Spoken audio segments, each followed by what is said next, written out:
What can people do to get involved in healing humanity? I think it's really about just telling their story and getting out there and trying it. And you got to be brave. You got to be brave in this world because it still is fighting upstream, and it's going against the grain. And it is something where you've got to take those first steps. And so I'm really big into this whole community aspect of it because you can't do it by yourself. I mean, you can. There's people who've done it by themselves, but it's way more difficult to do it by yourself. And if you're with a community, just like Rhett, and if I hadn't been, I think, that example beforehand, I don't think he would have jumped on anything like that, especially without doing research.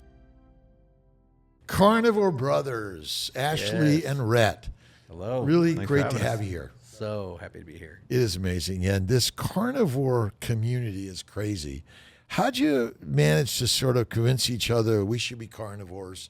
And what is the purpose of it anyway? Wow. Well, I'll start since I started, right? Mm-hmm. So it was a crazy situation with me for really just not for years, not seeing any kind of doctor.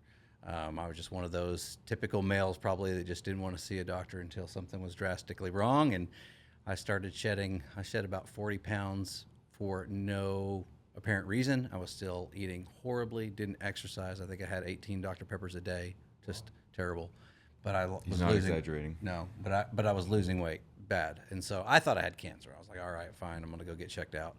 So we did blood work, and that's when I found out that I had type 2 diabetes. My A1C was 11.1 and through the roof, and it had probably been that way for a long time, and I just had no idea. And so I was in a bad situation with my organs starting to shut down and just not functioning correctly, and I didn't know what to do. So the doctor immediately, of course, wanted to put me on prescriptions, medications, and I said, hey, is there something else I can do? I've never eaten right. I can exercise. There's other things I can do, right? And he said, no, it's too late. You can't. You're way too far gone at this point. You've got to have these medications. And so I'm appreciative to my parents because they raised us in a way of really health focused and really trying to do things the right way, health and lifestyle. We just got away from it when we got off on our own. And anyway, so I just knew there was something else I could do. And I was seeing a chiropractor at the time, and he was the one who actually, as a trusted doctor, because he had done so much for me already, I went to him and I said, hey, here's what's going on. What do you think? Am I going to die tomorrow? Is this something I can try? And he's like, yeah. He said, let's give it 3 months. He said, you're not going to die in 3 months. Let's give it 3 months. I said, okay. And my wife had actually been researching the paleo diet because she had all sorts of gluten issues and gluten sensitivities. So when I came home, she said, okay, I know what we're going to do. Thankfully, she'd done all that research ahead of time. And I didn't even know what a carb was. And so for her to tell me, oh, you can't have a potato, oh, you can't have the rice, I was like, I got frustrated, I got mad. I was like, what do you mean? What do you mean? I thought I'd just get rid of Dr. Peppers and I'm okay. But so it was a big change for me. But because I was scared, I went really hardcore, 3 months. And that 3 months time, by the way, I didn't go get that prescription. I didn't do it because I just didn't want to, because I knew the side effects and other things complications that could possibly come from it. I'm like, let me just do it through diet and exercise first. I didn't exercise. I just changed my diet, and I impacted my A1C dramatically. It was already back down after 3 months. It was already back down to 5.9. This is paleo. This was paleo. But this is not knowing anything about it, what I was eating. If I knew there was sugar in it or I knew there was a carb, I tried to eliminate it. We really did hard as much as we could without being educated on anything. What I didn't know is how addictive sugar was, right? And so what did I do after 3 months? I patted myself on the back and rewarded myself with pizza and an ice cream. And so over the years, just went back into my old habits. And how long ago was this? This was like 8 years ago. Okay, wow. And this was a long time ago when I turned 40 is when it was. And so I just decided that, I'll fix it later. I'll get to it. I know I can fix it with diet. I'll get to it later, and just never fixed any of the habits. So I just didn't fix any of the habits that I had fallen into. And so I got right back into my old ways. And I was in a men's mentoring class with my church. And one of the guys there, we were talking about, my health is not good anymore. And my diabetes is back up again, and I got to do something about it. And he said, have you ever heard of the carnivore diet? I said, no, what's that? So he started telling me about it, and I said, eat meat. that's all I got to do, I'm in. That's easy enough for me. I'm from Texas, big brisket lover, steaks, hamburger. I can do that. So I started on it, and it didn't take long. I immediately started seeing some pretty good weight loss. And that's when Rhett noticed it in some pictures. And he called me up one day. He said, dude, what are you doing? You're looking great. And he just saw the weight loss, which was drug you on. really cool. Yeah. I mean, I noticed it in his face. His face was just skinny. And I had seen him not long before that. And I'm going, what is going on? Some magic pill or something, right? And so he told me about that. He's on carnivore. He's only eating meat. And, me, I'm blind faith, just jump right in. I'm going, I'll do it too. And it didn't take convincing. I jumped in. I had my biggest health issue at the time was weight, right? And so I thought I was dealing with depression and anxiety. I was dealing with sleep apnea, a number of other things, right? But the reason I started was the weight loss. So, it was just kind of a vein looking at him. So it's the visual things that we see. That's Yes. right. And he'd gotten up over 300 pounds. I mean, you were getting your heaviest by far. I was 315 at my heaviest. And, I got down, I lost a lot of weight in that first year.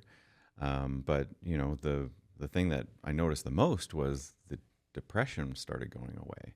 My CPAP machine, I was able to take it back to the doctor and say, I don't need this anymore. Returned it. How many times do you think that's happened to that doctor? Right. He actually had a stunned look on his face, and he looked at me and said, you've clearly done the work, and I believe you. I don't think you have it anymore. He didn't even run a test. He just saw how much weight I had lost, and he believed that I didn't need it anymore. And so, yeah, that was a big shocker to me. But really, as I went on more and more on carnivore and realizing the depression, anxiety was something it healed, that kind of became my why. It was a little vain at first, just wanting to lose the weight, and then realizing the healing that came from it. Maybe jumping ahead a little bit. No. And Carnivore Brothers. Yeah. So Yeah. I kind of forced him into this one, but it was really, I mean, Kerry Mann, Homestead How, the documentary, and we were just so inspired by his videos, his work on YouTube. And when they did the very first 24-hour live stream, and Kerry put out a plea, just like, hey, if you have a YouTube channel, we want you to be part of this. We want you to be on this. We'll show your channel off and whatever else. And so I called him up and said, I just started a YouTube channel. It's called Carnivore Brothers. You're doing it with me. we put it all together, and yeah, I got to forced his hand a little bit with it. But he lives in up in Washington. I'm in Texas, and over the years we had grown apart. We haven't really, we communicated some, but not near as close as we want to be. And this was a great opportunity for us to do something together. And even though it's proven more challenging being that far apart because we can't do videos together and things like that, but live streams, and we thought, hey, we could do some of this. This will be fun, and let's give it a shot. And so, we didn't do it just to start a YouTube channel. We just did it to really start telling our story because we had experienced this healing from this crazy way of just eating meat that, I did do a lot of research. You didn't. You trusted me on blind faith, but I did a lot of research ahead of time. I knew cutting out the carbs and the sugars were going to be impactful because of my paleo experience, but it was still that really just meat. Are we sure about this? And so, of course, watching all the good doctors on YouTube and Carrie's story really inspired me a lot, seeing that. And, so it took a little bit of convincing on my part before I started openly talking about it with my family and saying, hey, and then I think my mom said at one point that I was crazy. You got to eat your vegetables. And she still denies that she told me that, but she did. And I said, well, let me do it for a month. Let me do it 30 days. It's not going to kill me in 30 days. And then we just started seeing such incredible results. It was like, okay. And I haven't gone back since. It's just been an absolute lifestyle changer for me, game changer. And if I can control and now reverse my type 2 diabetes as a result, why would I go back? And we kept hearing it's the documented stories that matter. Yeah. Didn't know you at that time, right? But we had heard that phrase and thought, you know what, we're going to document our journey because that's going to help people. And that's ultimately what we love to do is help people. It is kind of an amazing concept that non-doctors are really teaching a game-changing way of life. that's healing humanity. Mm-hmm. Don't you think it's kind of crazy? Isn't it? And Yeah. we wouldn't be able to do it without the technologies of today. I mean, think about what we're doing right now and how we're just having a conversation in the room, but I'm hoping that other people will get to see this that have never heard about carnivore and go, well, what is that? The same way I reacted to the guy who told me about it, right? It's just a way of spreading these stories of healing that have impacted already so many, and we're seeing it spread. Today I've had Stephen Lash, Chris Cooking Nashville and Ash Taylor Bad Ash, Dr. Lisa Wiedemann, Coach Lisa Picard and her husband Ken. Dante Ferrigno was just here, and you know, I know so many people learned from Dante. He's just an amazing, humble guy. Now we got Carnivore Ray coming up next, and ultimate. Let's see, Dr. Wiedemann is a optometrist, so she's so her delving into this carnivore stuff. I can understand maybe an internist or a family practice doctor, Right. But it's An sort of optometrist, yeah. an optometrist, and so. Really, what is your take on what's going on in this world of health and wellness that really is being taken over? I mean, I really think, and at least for me, and I know for Rhett too, that our eyes have really been opened over these last couple of years. And I think a lot of people are starting to see that. And that through social media, through different things that are coming out, that maybe the way that we've been eating is not really the best thing. And it's something that Dr. Berry says all the time, but it's the common sense part of it to me that just like when I really stop and think, like, does it really make sense to eat a meat that has 45 different ingredients in it and so-called as a meat? We want it to flavor like meat. We want it to taste like meat, and it's going to be healthier than meat, what God designed for us to eat on the planet. When you step back and you start looking at common sense things like that, that is really what has driven me to like just stop, think, what makes sense, what makes logical sense. Where do you live? I'm in Texas. And what's the vegetation in Texas like? It's dry, and it takes a lot to grow the crops, right? So there's a lot of need for fertilization, a lot of need for excess water and things like that to grow anything. And, in today's farming system, it takes a lot of added help chemicals to grow in the quantities that they needed to grow in the pace they needed to grow. And so starting to put those kind of things together, It's what is it industrial. we're putting in our body? It's industrial. Industrial. Well, and Rhett, where do you live? I'm in Washington. Washington. State. And what's the vegetation like? It's phenomenal. Phenomenal. It's very green. But forget agriculture. Mm-hmm. Would you eat the natural vegetation that's in and around your homes where you live? Just kind of go out there, cut it up, and bring it in and eat it? No, unless I've grown it in my garden, I do But some but of that. but it's no gardens, right? Yeah, no agriculture. Natural vegetation, no. What vegetation would you eat in your neighborhood? Zero. Yeah, Zero. I wouldn't.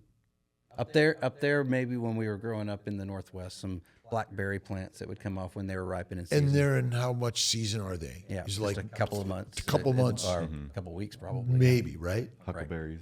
Right, When we were camping. Right, yeah. right. But were there? I mean, if you had 20 people to feed, could you feed them on huckleberries? No. Right. So maybe our real story here is that could you go out and take down an elk and know that you can eat it and you'll be healthy?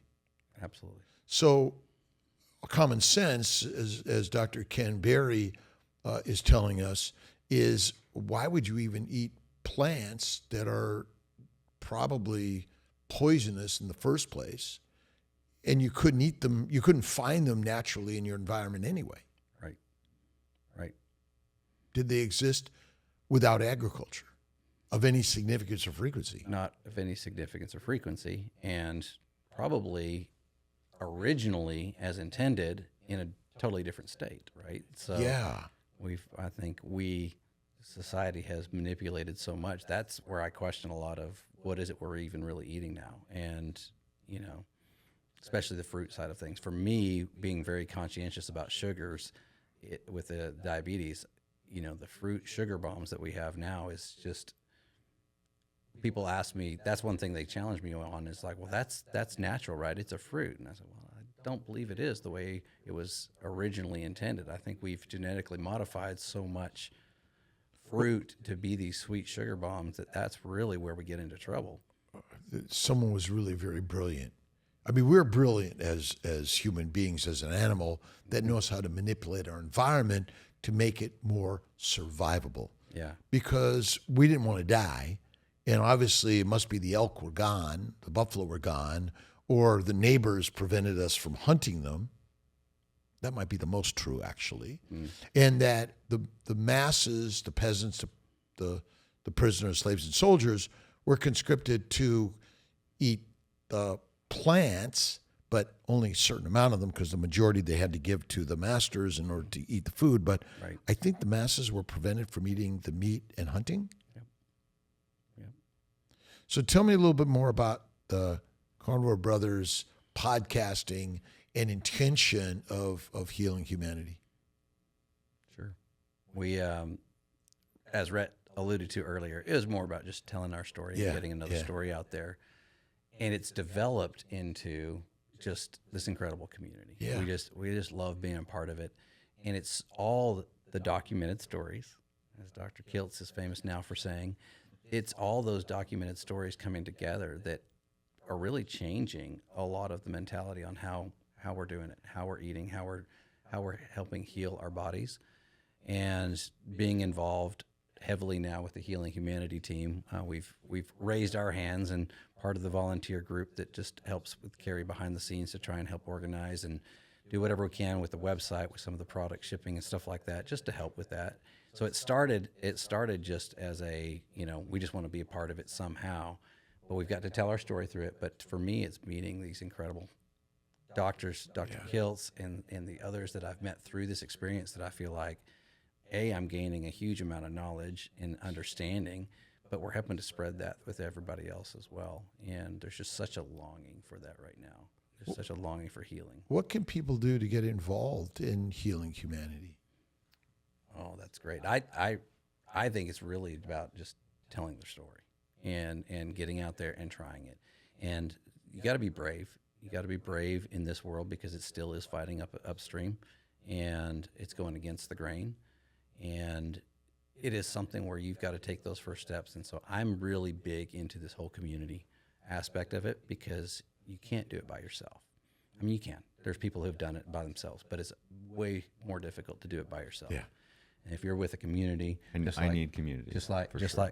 like Rhett, and if I hadn't been, I think, that example beforehand, I don't think he would have jumped on anything like that, especially without doing research and whatever else. I'm like, I'll kind of put it off. But so that was very inspirational to me, and we've seen that ripple effect just within our family. I've got a twin brother. We have another carnivore brother. He started on carnivore. Sister started on carnivore. over a My year parents started on carnivore. Whoa. And all of them have seen, fantastic results in healing. And we couldn't be more thrilled if it was just our family alone. But hopefully we're having a little bit of impact on other people too, and so they can see our example. What do you think is the cause of disease? What is the cause of our suffering? Is it simple or is it complicated? When thinking of a carnivore diet, you can say simple. Yeah. We overcomplicate it, I think, in society and blame many things, but very simply put, it's in our food. Yeah. And I think, going back to what we'd said earlier about the common sense, when you think about fast food restaurants on every corner, when you think about the restaurants, when you think about the grocery stores that you can go get access to anything, everything, anytime you want to, I don't think that's how it was originally, right? It wasn't that simple to go indulge in your Krispy Kreme donuts and your Starbucks coffee, dessert drinks, and those kind of things at a whim anytime you want. And I think we've way overindulged in not only eating things that are not nutritious for us, but just the pleasures of, boy, this tastes amazing, and so I'm just going to continue eating it. And I got a tub of Ben & Jerry's ice cream that I'll finish off tonight, and I'll go get another one tomorrow. And I think we've afforded ourselves to be able to do that. And that, unfortunately, is just contributing to so many people just kicking back on the couch, a lazier lifestyle, which adds into it too.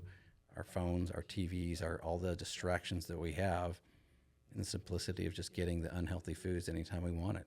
There's no hunting and gathering. There's no building. There's no protecting. I had mentioned that to Ashley earlier. Just it's odd the calling I have now on carnivore for a simplistic life. I just feel called to get away from the busyness that life has created, and it's never been clearer in my mind than when I've been perfect carnivore for so long, and I'm getting that mental clarity and going, I was called for much less in the sense, there's so to be just to simplify, to get away from the phone, to get away from the TV, to get away from the city, to enjoy God's creation. That's when my heart is at ease, along with my head, right? My wife, it drives her crazy that when I'm happiest is when I'm on the lake fishing, getting away, right, from the noise and just enjoying some peace and prayer. And, I think we are called to be more simple than we have developed into. Yes. Yeah, for sure. We don't walk to work. We don't work at work. We sit. Some of us stand, but there's a lot of sitting going around. Do you think that the plants, in the toxicity that they contain to our brains, heroin, cocaine, marijuana, nicotine, caffeine, alcohol, damage our brain in a way that it's like the devil's living there? And think about a life drinking alcohol and smoking marijuana. We're placed in an environment that what's the right word? Gives positive accolades to those that do these things. Yeah, Right. Yeah, you're right. It's go hang out and have a drink, and the marketing of that. For sure. Used to be cigarettes, and even marijuana. It's being accepted by the government that it's okay. Yeah. Right. Well, and even the food. I mean, think about it. Any holiday, any birthday party, any wedding, any occasion is celebrated in big cake and cupcakes and chocolates for Valentine's. And all that stuff as well. It's just everything is marketed towards that unhealthy way of eating, and it's normalized. Well, it used to be that these celebrations were time to time, but they're all the time. Right. Because you go to the market. I mean, I don't know how often your mom made cookies or cake, but we never bought them. My mom made them from time to time. Yeah. Now, we had cereal all the time because that was a breakfast staple, and we had vegetables all the time. I had terrible migraines as a kid, and I look back and like, it's okay, now I understand all of it. And the reason I mention marijuana and alcohol, because our government even condones and recommends these things for us to enjoy. It's okay. Yeah. And so now you got to wonder, well, they think that's okay. All right, yes. I mean, could you eat No. Could you eat kale, Brussels sprouts, broccoli from time to time? Probably. Maybe. But if you went out and ate them raw, is that good for you? I think we're taught that it is, right? But I think what we're learning and discovering is that no, there's a lot of side effects, a lot of things that we aren't, because the defense is in those plants. I mean, are plants live organisms? Yes. Do they want to be eaten? No. Do they maybe control the universe? And we're just their pet projects? Their universe, yeah. Yeah. They're the predators and we're the prey. Yeah. What are the benefits? Oh, go ahead. I was gonna say, I think it's funny because our mom really did the best she could when I talk about cereal, right? I think about to our early childhood, and we used to tease her all the time about it. We weren't allowed to have the sugar cereals. we had a healthy dose of grape nuts every single day because she thought that was the healthiest way to go. We had Wheaties Yeah. So she and she- Cheerios and Raisin Bran. She Oh, wanted yeah. us, she didn't want to have the Fruit Loops, and she knew those were bad enough, and so she steered us away from those. But she really gave us the things that she thought was healthier based on the food pyramid that she had been taught. Yeah. And so she really did. I really go back and think my mom really did do her best to make sure. sure we ate healthy Yeah. for what she thought and knew.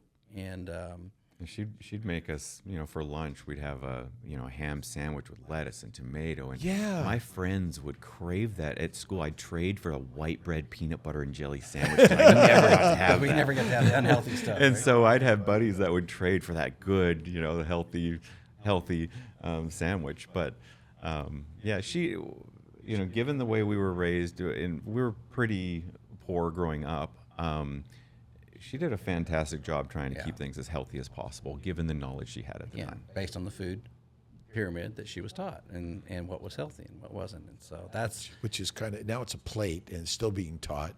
Yep. And because the schools are controlled by the government and the industries, the food companies, because they all have contracts. That's right. Can you imagine we said, okay, no more bread, no more pasta, no more pizza. It's only going to be ribeye steak or burger. Yeah. No bun. I'd be on board. We'd be on board. So what do we do? Is homeschooling's growing. Now you control what your children learn and consume. Obviously, you have the right to send your children to school with certain foods. What are your thoughts on how we can improve our children's lives and diet? Oh goodness, yeah. Again, I don't know the direction that we're going to end up going, but I do love that a lot of the Whatever you information say is going to happen. and a lot of the information that is at least coming out there and pointing in the direct direction. I think we have to start with the kids and re-educate. And that's why I'm so proud of some of these that are getting out there and being vocal about it, because look, most of us don't feel the impacts of some of this until we get older in age, 40, 50, 60 maybe, Yeah. before we're really starting feeling the implications of what we've done for years. We're invincible as kids and young teenagers, but imagine if they ate a proper human diet from early childhood. Imagine what that generation is going to look like. And I hope and pray that we can actually get some of that implemented to where it would be more mainstream and accepted and acceptable for kids to actually do that. And it may take the first generation coming through of carnivores before they start going, hey, what's different about those kids? But I know some of those who are rearing their kids from an early age, eating a proper human diet, are seeing some pretty incredible results already. Hey, if you're eating animal-based, you know how hard it is to find something real when you're on the go. That's why I like the Carnivore Bar. It's made with just meat, fat, salt, and sometimes a little honey. No seed oils, no sugar, no preservatives. It's shelf-stable, travel-ready, and packs 400 calories of real nourishment. Think of it like modern-day pemmican, a survival food, reimagined with high-quality, regeneratively raised beef. Whether you're flying, hiking, road tripping, or just busy between meals, this bar helps you stay fueled until your next steak. It's simple, it's real, and it actually supports how humans are meant to eat. Meet my food.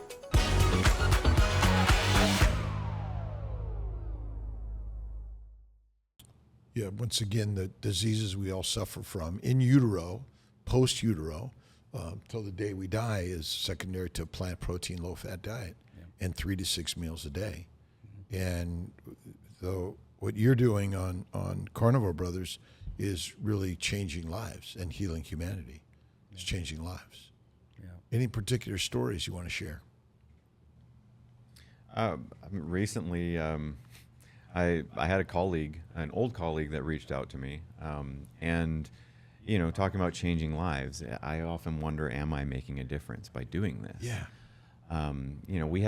We've reached out and talked every once in a while since he left the company that we were with, but he texted me out of the blue a couple weeks ago, and he said, Rhett, I'm absolutely loving that series you guys put on your channel about the 30-day carnivore. And I want you to know I'm on day 15 and I've already lost 30 pounds and I'm feeling great.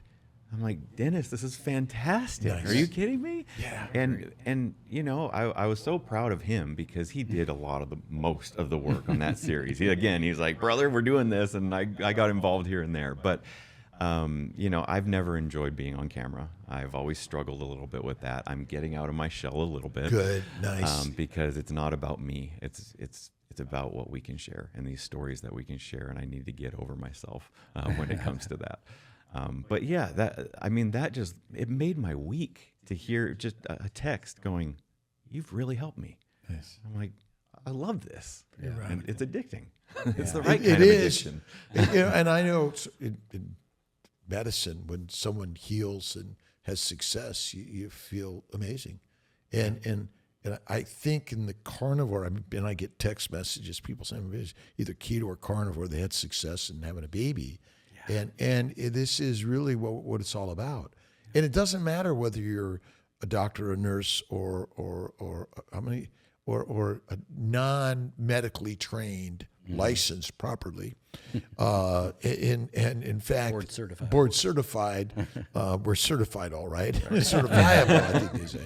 But this is really the game changer of healing humanity and documenting the human stories. Because ultimately, I always say the Bible goes to war, not the scientific America.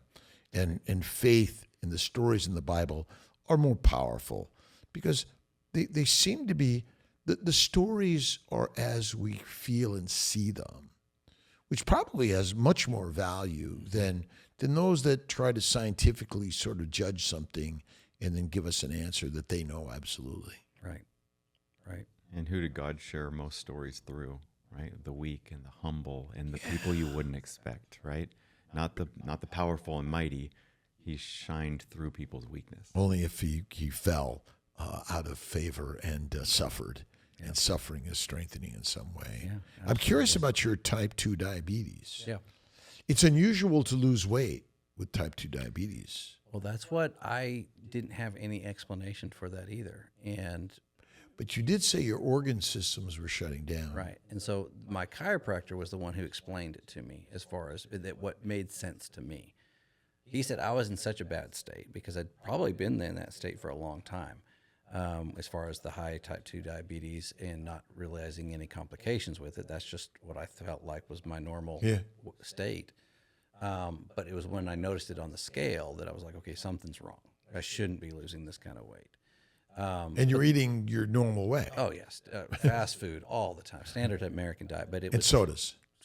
Dr. Pepper was my crutch, and oh yeah, I had so much soda, and it was really terrible the way I was eating. I didn't exercise at all. There was nothing healthy about my lifestyle. I was the guy in the office that if it was left extra and it was free or whatever else, they called me and said, "All right, Ashley can finish it," whatever it is. So Human garbage disposal. that's I was good. that also. yeah, Yes. that was me. So.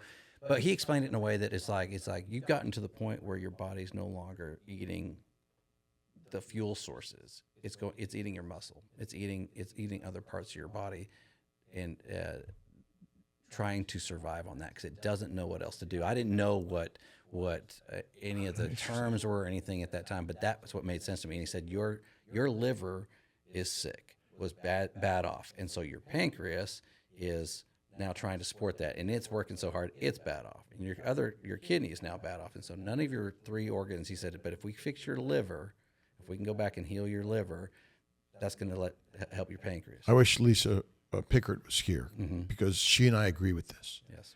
The liver is the key. Yep.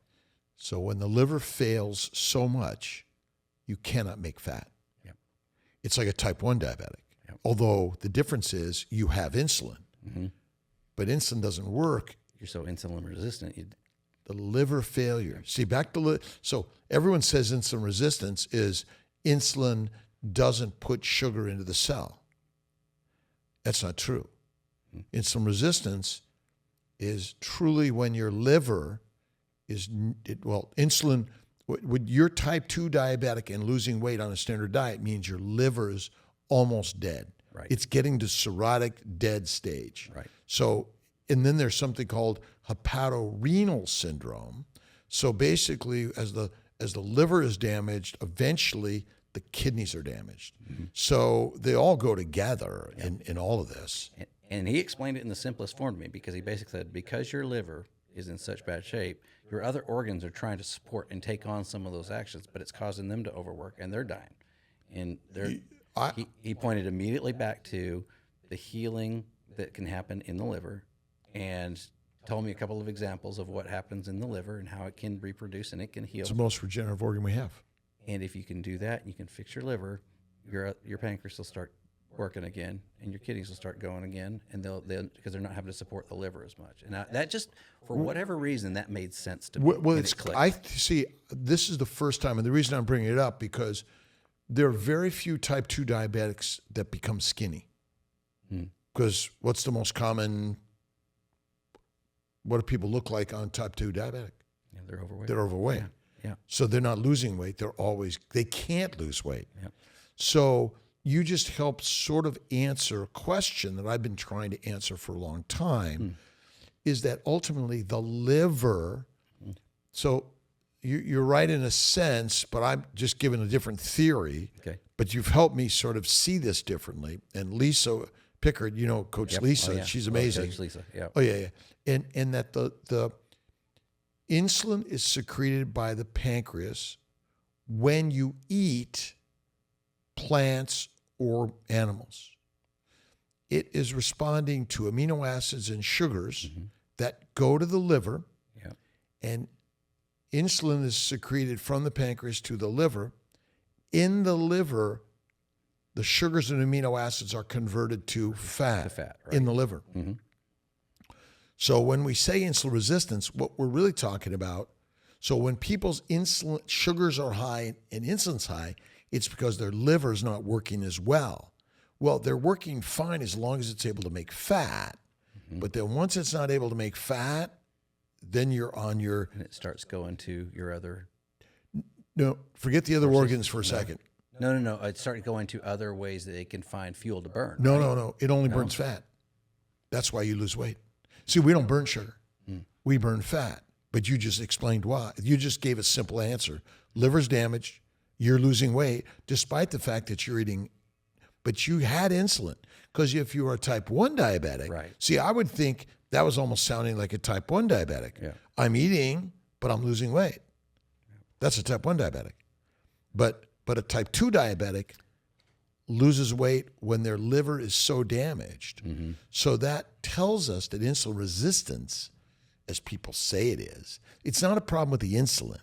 It's a problem with the cells of the liver. Right. That's our biggest culprit in all of this. Yeah. So he was, I would say he was close, but theoretically on the right trail. Yeah. Because ultimately, you were, and this is our challenge, is to, people, it's kind of like a heart attack.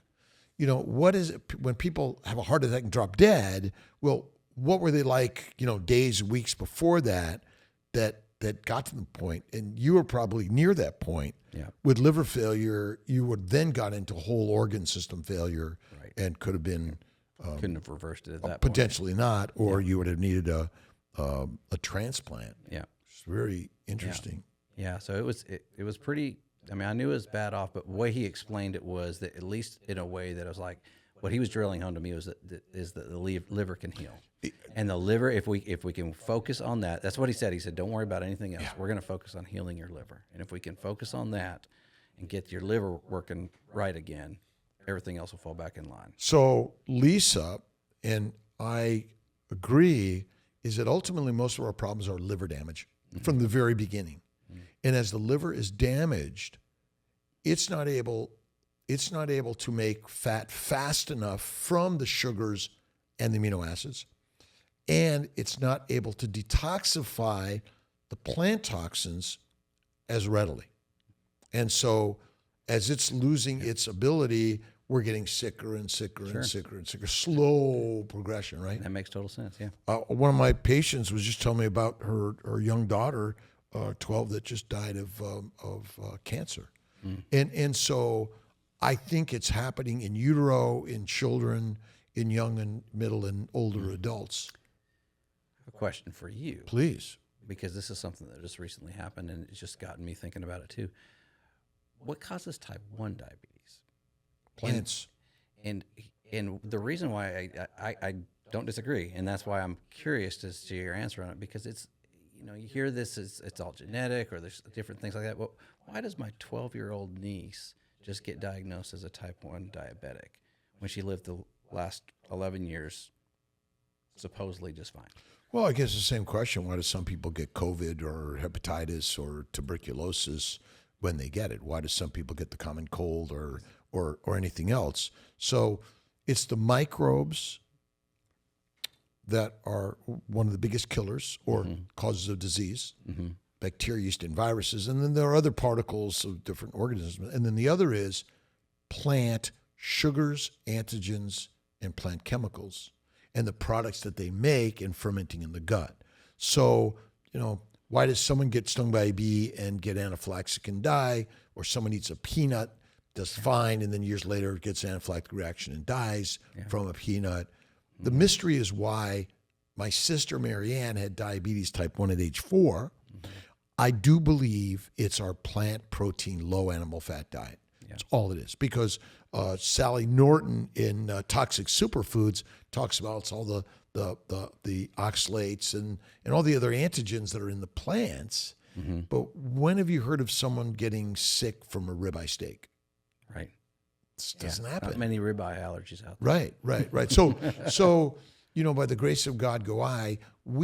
I think we can answer the most likely what was the cause based on our science, right? I mean, the carnivore world, Anthony Chaffee, who talks about, plants want to kill us, right? Yeah, right. And the No Plant MD.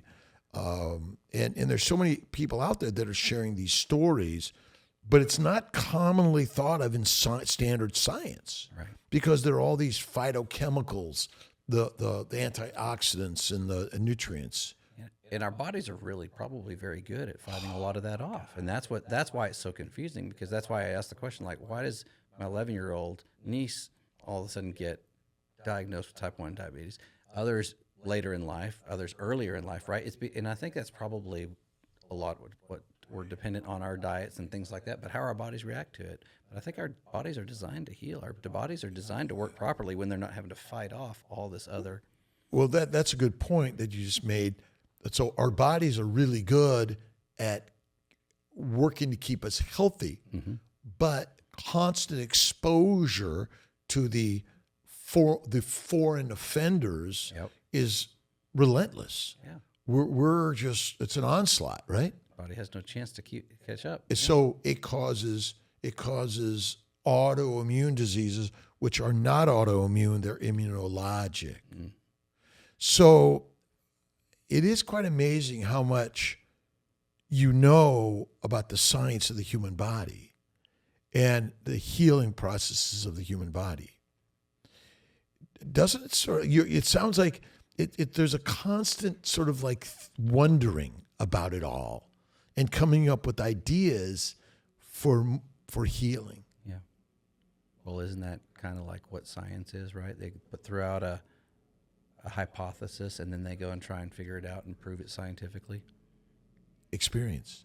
Yeah. And they have to go and back it up with data and try and figure out if that's the right answer. So I always wonder if the real science, even in medicine, it's sort of just a documented story, right? We're taking a group's experience or individual experience, right? And experimenting on what changes this or that. Is there money to be had in a selling fat? You think the government and industry is thinking, we're going to make a lot of money on selling fat? I guess not as much as selling insulin, but Yes. You start selling fat, people start to heal, and then they have less patients and less people to sell medication to. So it's not good for the bottom line. Nope. Is our world sort of focused on famous people, wealth, profits, prestige, and not on the common man and woman. Yep. Absolutely. Absolutely. Where did Jesus hang out? Exactly what you said earlier, right? With the Meek, with the the humble, humble, the poor. sick, the the people that needed the help. Not with the powerful. Now with the powerful. So where are we going to find where's our future in human health and wellness? Isn't that interesting, right? I see where you're going with that. I mean, we've got our individual stories of nobodies that aren't rich, powerful, anybody that can help one another, help the rest of the little ones start to maybe see some realization of this. And I think that's where the power is in that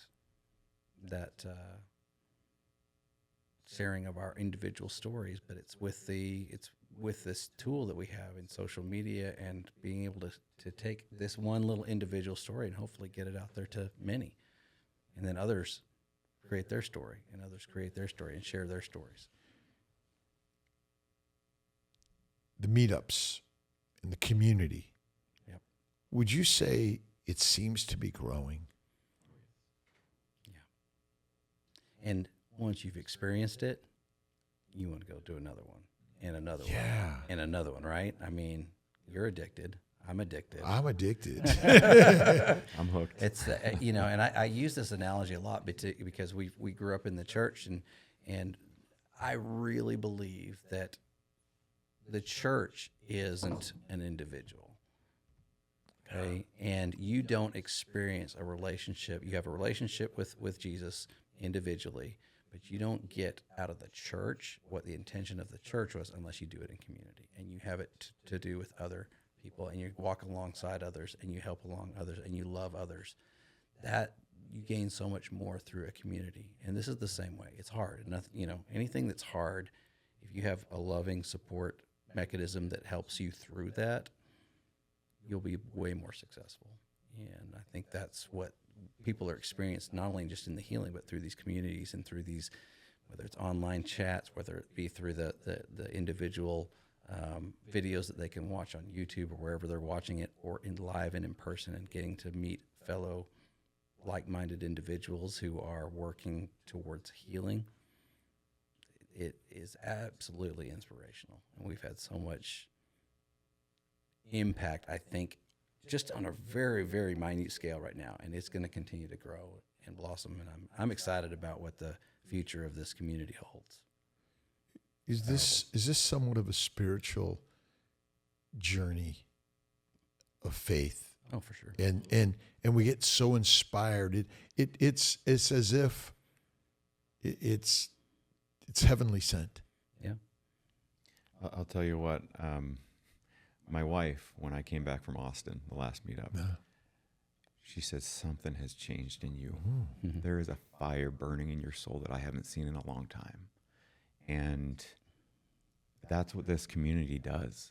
And being with the like-minded people and being surrounded with people that you're learning from and engaging with, I'll tell you what, I need this. I need these this time meeting new people, meeting wonderful doctors that share their time so lovingly and freely. And, it's different, isn't it? Yeah. You don't see many doctors that are pill pushers that want to give freely of their time and help you without a copay and without the insurance billing and all that, right? And we have doctors that love each other, or that love the community, lined up to help with advice and help with ailments and whatnot, right? Mm-hmm. And yeah, I have been on fire since, and I will continue to keep that fire lit. And part of that's getting back to a state where you feel, wow, this is really the way I'm supposed to feel. This is the way I'm supposed to have. This is the way God designed our bodies to feel. If we are putting the right nutrition, putting the right fuel, eating the right things, I think it's amazing what we can accomplish and what we can do. And I don't think we have experienced that, because all we've ever known since we were brought into this world was standard American diet. Clarity of the mind and body.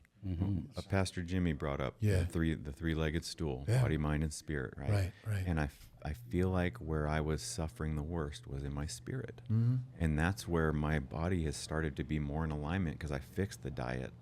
My mind has healed, and the spirit through these community groups and meetups and things are just on fire. And I really feel like I'm finally getting that third leg back in alignment. Do you think younger people would benefit from the carnivore lifestyle? For sure. How about people who already are suffering from Parkinson's and Alzheimer's, dementia, and arthritis and all those sort of things? Is it too late? I think no, and I think they at least have to hear the alternative, right? And that's cancer's another big one where I just like, at least there's alternative avenues out there, at least to understand that, right? And I don't think they're given those options. I had no idea you could heal Parkinson's. Yeah. No idea that people are seeing improvements on things like that. Met a guy at one of our meetups that, a doctor knows, I think, that seizures and epilepsy can be controlled through a low-carb diet. I didn't know that. He didn't know that. But when he found out and learned from Dr. Baker that this is okay and tried it, he's controlled his seizures from Amazing. epilepsy for 7 years. And I don't think people know that. Most doctors don't tell you that. I'd say most And doctors don't know that. And those are some of those things that's just like, at least the information should be out there.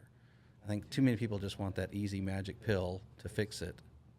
And that's all where our doctors are taught to prescribe and to do. And I think that's where so many people's eyes are being awoken that, hey, there's other ways to do it. And I'm sure you, being in the field that you are, I mean, the experience that you get to see probably some really miraculous situations of infertility and life change. And that's, I think that's a real incredible opportunity you have to help people make babies. And that is so cool that you've been able to experience that through seeing them change their diet too, right? No, I'm here because it's such a remarkable stories that we're seeing in healing in all areas of the body. And this platform, social media, Healing Humanity, and everyone's blogging is sort of saying, hey, I had all these diseases and I either took the drugs or I just suffered without them. And then suddenly I found either keto or carnivore. And I always say they're high fat. The high fat part, I think, is the critical part to that, because it's when you eat the fat that you suppress the microbes in the gut, which reduces their virulence, essentially. They're less pathologic. They're just kind of put at bay, right? They're just sitting there a little less fermenting. And ultimately, that's the sort of the most amazing thing we can do. Yeah. What do you see happening in the Healing Humanity world? Do we have any potential dates of the movie, or any new movies coming out yet, or new superstars? So here's what we see, and I get a little insider look on this, which is great, because that's probably the most question. Like, when's it coming out? When's it coming out? Everybody wants to see it, and I know Carrie is the original answer to this is that the goal was to film people for a year. And so we're really just beyond that point with certain individuals already. So we're getting very close. But what's cool about it, and I say we, like I'm a big part of the team, but I do get some of the inside information on it. What's been mind-blowing is how many stories. It's like I feel like my role here lately with Adam, and we're trying to reel Carrie back in, saying, okay, we've got to get the documentary out, but every time we turn around, there's another story of incredible healing. And it's like, oh, this could be good for the documentary. This would be good for the They filmed over 40 people already, and the list is longer. So the docu-series will continue because there's so much stuff that they've already filmed. There's no way you can squeeze it into a 2-hour documentary. There's no way. Yeah. And so to have all these others incredible stories out there that will be eventually released as a part of a series is going to be phenomenal, because I think for those individuals who have type 2 diabetes and they want to hone in specifically on type 2 diabetes, there'll be a series that'll highlight that and show some more stuff on that, or some individual stories that you want to go further into depth with, like the Bill Knott story, or Maggie in Canada. Some of these incredible stories. So I can't wait. I can't wait to see a lot of the footage myself too. But I've seen some, and I've seen part of yours, and it's just phenomenal. It's gonna be incredible. It's gonna be worth the great wait. job. Yeah. I would tell people just to be patient. It'll be worth it. But yeah, there's so much great coming out of this. Tell us a little bit about your experience with exercise and fasting. So I'll start out with the fasting part of it, because that's something I've recently kind of started to try and delve into a little bit more. I've completed 2 3-day dry fasts, because I just wanted to try the dry fasting and learn a little bit more about that. And I've done a couple longer wet fasts too. I did the dry fast and then continued on a couple of days wet fast after that. But you do feel a remarkable kickstart with fasting. And to me, a lot of the challenge with this is up here. It's mentally. And I think fasting is a great way for you to get your mind right and get back to food's not going to control me. And the spiritual aspect is totally different when I can home back in and say, okay, what can I put this effort that I would normally put into food, I can put this back in spiritually and grow that way as well. And I think that has been something I need to do more consistently, and I'm excited about incorporating it a little bit. But I have a new motto this year. I turned 49, and as Dr. Ken Berry says in one of the clips that I keep repeating over and over again, that men were meant to be dangerous by 50. This is not the start of the downhill line. And he's not saying it in a negative way. He's saying that we should be in our prime. We should be top shape, fit, ready to go, instead of what today's 50 looks like, where they're just starting to decline. Right. And so I've got 1 year left before I'm 50. And so my motto this year is to be dangerous by 50. And we're going to probably incorporate some of that onto our channel as we work to be dangerous by 50, and what that means as far as exercise. And I was just talking to Katie, Dante's wife, about starting a martial art and just doing some things that I want to do to get myself in better physical shape. Yeah. And so now that I feel like I'm healthy enough to do that, I can do that. Nice. And I'm in the mental mind space that I can do that. So Right. Yeah, working out has definitely been. I'm actually inspired by my son. I was just gonna say, he is such an incredible, my body is a temple kind of person. He works out. He works harder than I've ever witnessed anybody, and it shows. He always says, I don't like my genes. I'm not a natural athlete and stuff, but he's working so hard to get there, and I love to see that. And it's inspiring me to work out with him, to get out more. I'm not finished my day until I have my 10,000 steps. That's something that I do. I like to go for walks. I love to enjoy, whether it's raining or not, get out there and do that. Starting to lift a little more and do that, but I'm really inspired by my son, and I'm able to do it because I have the energy to do it now. I have the energy to burn, and why not do it? Working out. I never had that kind of energy before. I was come home from work, sit on the couch, and maybe work up the energy to cook some dinner. Yeah. And then get back on the couch to eat. Right? And now I just want to bounce. Awesome. Any last comments that you wanted to share with us to make sure that those listening and watching are learning?